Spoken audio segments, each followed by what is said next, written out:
Hello बच्चों, क्या हाल चाल। तो लेकर आ गए हैं और एक नया सेशन। आज इस सेशन में अपन क्या करने वाले हैं सर, एक क्वेश्चन मैं आपको दूंगा, उसको आपको पॉज करके ट्राई करना है और इसको आपको सॉल्व करने की कोशिश करनी है। 5 मिनट लीजिए, 10 मिनट लीजिए, इसको सॉल्व करने की कोशिश कीजिए। ऐसे आपको बहुत सारे क्वेश्चंस लेक्चर के फॉर्म में अपलोड होते रहेंगे और आपका एक टास्क रहेगा कि आपको वो सवाल बनाना ही है। तो आज इसमें मैं लेके आया हूं जेई एडवांस 2020 का सवाल। सर एडवांस के सवाल आप करा रहे हो सर, डिफिकल्टी लेवल तो हाई होगा। बेटा आप पहले स्क्रीन को पॉज करके सवाल को देखिए और बताइए कि क्या ये सवाल उतना डिफिकल्ट है एडवांस लेवल के लिए। सर ठीक है सर, आप बोल रहे हैं तो हम लोग पॉज करके चेक करते हैं। ठीक है, तो भाई यहां पर मैं रीड करता हूं question. Aluminium reacts with sulphuric acid to form aluminium sulphate. पहले उसने रिएक्शन की बात की है कि एल्यूमिनियम रिएक्ट करता है सल्फ्यूरिक एसिड से और उससे हमें एल्यूमिनियम सल्फेट और हाइड्रोजन गैस देखने को मिलती है। What is the volume? देखा बेटा, what is the volume of hydrogen gas in liters? Hydrogen gas का वॉल्यूम लीटर्स में क्या है?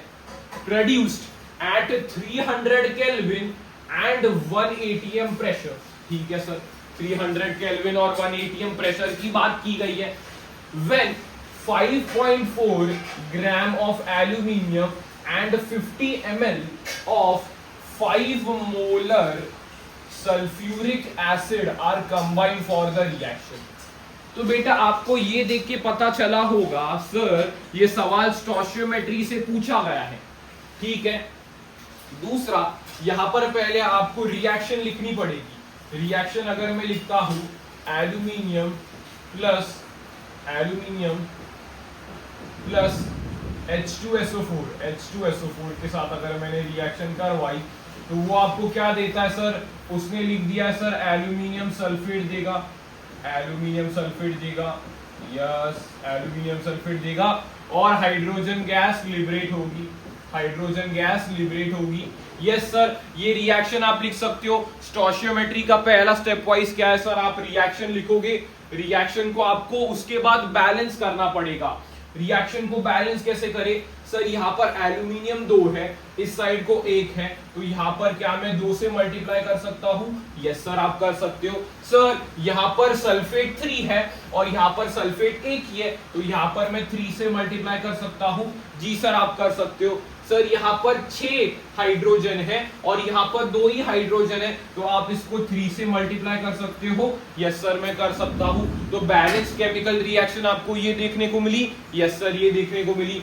तो 2 Al reacts with 3 H2SO4 gives Al भी बैलेंस्ड हो गया, यहाँ पर Al भी बैलेंस्ड हो गया। यस सर Al बैलेंस हो गया, 2 सल्फेट बैलेंस हो गया, हाइड्रोजन बैलेंस हुए। यस सर हाइड्रोजन भी बैलेंस हुए। This is the complete balanced reaction. दूसरी बात उसने क्या बोला सर? उसने इसके ग्राम्स दिए हैं और उसने इसके बारे में इंफॉर्मेशन दी है। तो यहां पर दोनों रिएक्टेंट्स के बारे में उसने इंफॉर्मेशन दी है। अगर वो दोनों रिएक्टेंट के बारे में इंफॉर्मेशन देता है तो कौन सा कॉन्सेप्ट यूज करते हैं सर? स्टोइचियोमेट्री का लिमिटिंग रिएजेंट वाला कॉन्सेप्ट यूज करते हैं। यस सर, लिमिटिंग रिएजेंट वाला कॉन्सेप्ट यूज करने के लिए पहले हमें क्या निकालना पड़ेगा सर? हमें मोल्स निकालने पड़ेंगे। तो मोल्स के फॉर्मूलाज यहां पर यूज होंगे, that is mass upon molar mass. Mass upon molar mass is the formula for moles. ये एक फॉर्मूला होता है सर मोल्स का। जी गुरुजी ये हमें फॉर्मूला याद है। एडवांस में क्या करना है सर? लाइन बोलिए। एडवांस में क्या करना है सर? बेसिक से सोचना है, बेसिक से सोच के स्टेप वाइज काम करना है, मास बाय मोलर मास ये आपको मोल्स देगा। यस सर, तो एल्यूमिनियम का मैं निकाल सकता हूं। एल्यूमिनियम का कितना दिया सर? एल्यूमिनियम का 5 पॉइंट कितना दिया बेटा? एल्यूमिनियम का कितना दिया सर? 5.4 ग्राम्स। और इसका क्या दिया गया है? मोलर मास कितना दिया? 27 दिया गया है। तो इसका कितना आ जाएगा सर? ये इसको 10 से मैंने मल्टीप्लाई किया तो कितना आ जाएगा? 2/2 ये कितना होगा 27 टू जा, तो 2/10, तो ये कितना आएगा 0.2 मोल्स, 0.2 मोल्स आ गए। सब बच्चों क्या आ गए 0.2 moles aluminium, yes sir 0.2 moles aluminium. Sir 50 ml और 5 मोलर दिया है सर, इससे हम लोग सल्फ्यूरिक एसिड के मोल्स कैसे निकाल सकते हैं? अरे एक फॉर्मूला तू याद कर सकता है, कौन सा formula sir? Molarity is equal to number of moles by volume of solution in litres, मतलब molarity into volume of solution in litres is equal to number of moles. क्या उसने मोलैरिटी दी है सर? यस उसने molarity दी है 5 molar. उसने क्या दिया है 5 molar into volume sir litre में दिया है क्या? नहीं सर उसने वॉल्यूम ml में दिया है, तो इसको लीटर में कन्वर्ट कर सकते हैं। यस सर कर सकते हैं, तो लीटर में कन्वर्ट करके मोल्स मिल जाएंगे। हाँ सर मोल्स मिल जाएंगे। तो कितना आ जाएगा 25/100, 25/100 यानी कितना हो गया सर 0.25। कितना हो गया सर? कितना हो गया ये 0.25 मोल्स हो गए। सर ये मोल्स अपन ने निकाल दिए। मोल्स अगर तूने निकाले हैं तो उसके बाद तुझे क्या करना पड़ेगा सर? लिमिटिंग रिएजेंट निकालना पड़ेगा। इन दोनों में से लिमिटिंग रिएजेंट कौन सा है आइडेंटिफाई करिए। सर लिमिटिंग रिएजेंट अपन कैसे निकाल सकते हैं सर? हम लोग इसको 2 से डिवाइड करके इसकी क्या वैल्यू चेक करेंगे। इसको मैंने 3 से डिवाइड किया, इसको अपने स्टोइचियोमेट्री से डिवाइड करना है, तो इसकी वैल्यू सर 0.1 आ रही है, और इसकी वैल्यू कितनी आएगी? इसकी वैल्यू कितनी आएगी सर 0.0 यहां पर ये 25 0. अगर मैंने इसको 25 लिखा, 25/300 ऐसे होगा। 25/300 का कैसे लिख सकता हूं मैं सर? 5 एंड 5 60 जा, तो ये कितना होगा सर 0.5/6 दैट इज 1/12। 1/12 इसकी वैल्यू आएगी। 1/12 की वैल्यू कितनी होगी सर? 1/12 सर ये कितना आ रहा था अपना 0.1, इसकी वैल्यू 0.1 आ रही थी। इसकी वैल्यू कितनी आएगी सर? 0.10 भी नहीं आ रहा, 0.0 में कुछ इसकी वैल्यू आएगी, बहुत छोटी वैल्यू आएगी। तो लिमिटिंग रिएजेंट कौन सा होगा सर? जितनी छोटी वैल्यू वो लिमिटिंग रिएजेंट होगा। तो ये लिमिटिंग रिएजेंट हुआ। कौन सा लिमिटिंग रिएजेंट हुआ सर? ये वाला लिमिटिंग रिएजेंट होगा, that is H2SO4 is the limiting reagent, क्योंकि उसकी मोल्स डिवाइड बाय स्टोइचियोमेट्री की वैल्यू कम देखने को मिल रही है। कितनी देखने को मिल रही है सर? 1/12 देखने को मिल रही है। इसकी वैल्यू कितनी अगर आपने देखा तो इसकी वैल्यू 1/10 देखने को मिल रही है। तो कम वैल्यू कौन सी है सर? ये वाली वैल्यू कम है। तो अगर तुझे लिमिटिंग रिएजेंट मिल गया सर, तो तू उसके बाद यहाँ पर प्रोडक्ट्स से उसकी कैलकुलेशन कर सकता है। हाँ सर उसने क्या बोला सर? हमें वॉल्यूम बताइए। वॉल्यूम बताए सर। उसने टेम्परेचर दिया 300 केल्विन और 1 atm। सर उसने आइडियल कंडीशंस दिए क्या? नहीं सर उसने आइडियल कंडीशंस नहीं दिए। तो अपने को पहले क्या करना पड़ेगा? पहले मोल्स निकालने पड़ेंगे। तो अगर 3 क्या बोला मैंने? अगर 3 मोल्स H2SO4 3 मोल्स H2 दे रहा है, तो इसके मोल्स कितने दिए थे सर? इसके मोल्स कितने आए थे अपने? इसके मोल्स कितने आए थे सर? इसके मोल्स अपने 0.25 आए थे। यहाँ पे कैलकुलेट किया था 0.25 मोल्स आए थे। यस सर 0.25 मोल्स आए थे। तो इसके 3 मोल्स दे रहे, तो इसके 0.5 मोल्स कितने मोल्स देंगे सर? 0.25 मोल्स ही देंगे। तो मोल्स ऑफ हाइड्रोजन कितना आ गया बेटा? मोल्स ऑफ हाइड्रोजन 0.25 मोल्स आ गया। मोल्स ऑफ हाइड्रोजन 0.25 मोल्स आ गया। अगर तुझे मोल्स मिल गया तो PV is equal to nRT use कर सकता है क्या? हाँ sir PV is equal to nRT use कर सकता हूं।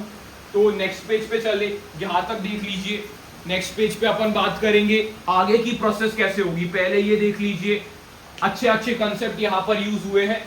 मोल्स का ये वाला कंसेप्ट, और यहाँ पर हमारे पास ये वाला कंसेप्ट यूज हुआ है मोलैरिटी वाला।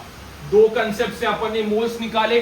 मोल से लिमिटिंग रिएजेंट आया, लिमिटिंग रिएजेंट वाज H2SO4, उससे सारे कैलकुलेशंस किए और इतने मोल्स हमें हाइड्रोजन मिल गए। तो अब वो पूछ रहा है volume of hydrogen gas in litres, तो अपन क्या यूज करेंगे सर? अपन नेक्स्ट पेज पे जाके क्या लिखेंगे sir? PV is equal to nRT, ये अपन यूज करेंगे। That is the ideal gas equation.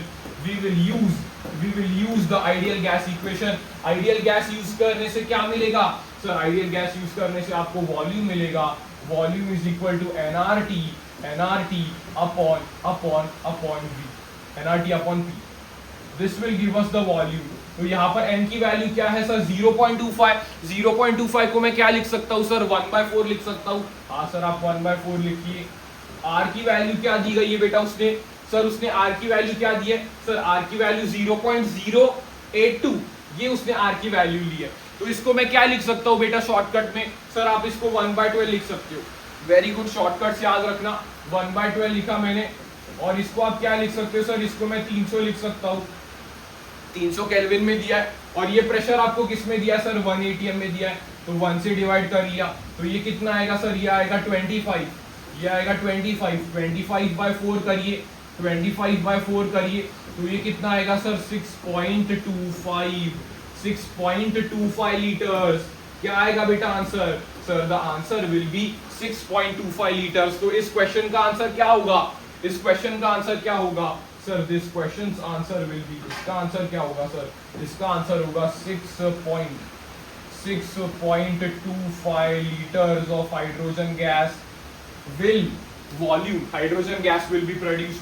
तो इतना शानदार सुपर इजी सवाल पूछा एडवांस ने 2020 में, जहां पर अपने को सिर्फ मोल्स का कंसेप्ट दोनों उस जगह से मोल्स निकाले, लिमिटिंग रिएजेंट लगाया, बैलेंस इक्वेशन कर दी थी और लास्ट में अपन ने ये यूज किया पीवी इक्वल टू एनआरटी। तो यहाँ पर कौन से कंसेप्ट यूज हुए सर ये एक चौथा कंसेप्ट आपका यूज हुआ that is PV equal to nRT. पहले अपन ने कौन सा कंसेप्ट यूज किया सर मोल्स वाला कंसेप्ट के बाद अपन ने इसके मोल्स निकाले H2SO4 के मोल्स निकाले। ये किसके मोल्स अपन ने निकाले सर ये वाले मोल्स अपन ने किसके निकाले ये वाले मोल्स अपन ने किसके निकाले मोल्स ऑफ H2SO4 ये अपन ने निकाले H2SO4 के अपन ने क्या निकाले मोल्स ऑफ H2SO4। तो ये वाला कंसेप्ट आपका यूज हुआ। उसके बाद थर्ड कंसेप्ट कौन सा यूज हुआ सर थर्ड कंसेप्ट यूज हुआ लिमिटिंग रिएजेंट का। ये थर्ड कंसेप्ट यूज हुआ लिमिटिंग रिएजेंट का। तो टोटल इस सवाल में 4 कंसेप्ट यूज हुए। पहला मोल्स कैलकुलेशन का दोनों जगह पे एक मोलैरिटी से रिलेट करके एक नॉर्मल फॉर्मूला से रिलेट करके, तीसरा लिमिटिंग रिएजेंट का स्टोइचियोमेट्री वाला एप्लीकेशन और चौथा अपन ने आइडेंटिफाई किया sir PV is equal to nRT use करके आपको वॉल्यूम मिल जाएगा and this is the correct answer. तो आपका भी करेक्ट आंसर आया तो कमेंट में जरूर बता देना सर हमने करेक्ट आंसर लाया, बेसिक स्टोइचियोमेट्री लगाई। और जिन बच्चों का गलत आंसर आया वो अभी क्या कमेंट करेंगे सर हमने गलत आंसर लाया था, लेकिन अभी आपके सॉल्यूशन से हमें ये आंसर क्रिस्टल क्लियर हो गया है और हमारा कॉन्फिडेंस बढ़ गया सर एडवांस में भी बेसिक से सवाल सॉल्व करने के बाद सही आंसर आ सकता है। तो आपको कैसे लगा आज का पहला question that is on stoichiometry बोल सकता हूं केमिस्ट्री का। तो ऐसे ही आपको क्वेश्चंस मिलते रहेंगे जहां पर आपकी प्रैक्टिस बूस्ट हो पाए। तो मिलते हैं अगले ही ऐसे अच्छे क्वेश्चन के लिए, तब तक के लिए stay tune, keep learning, keep watching. Okay bye.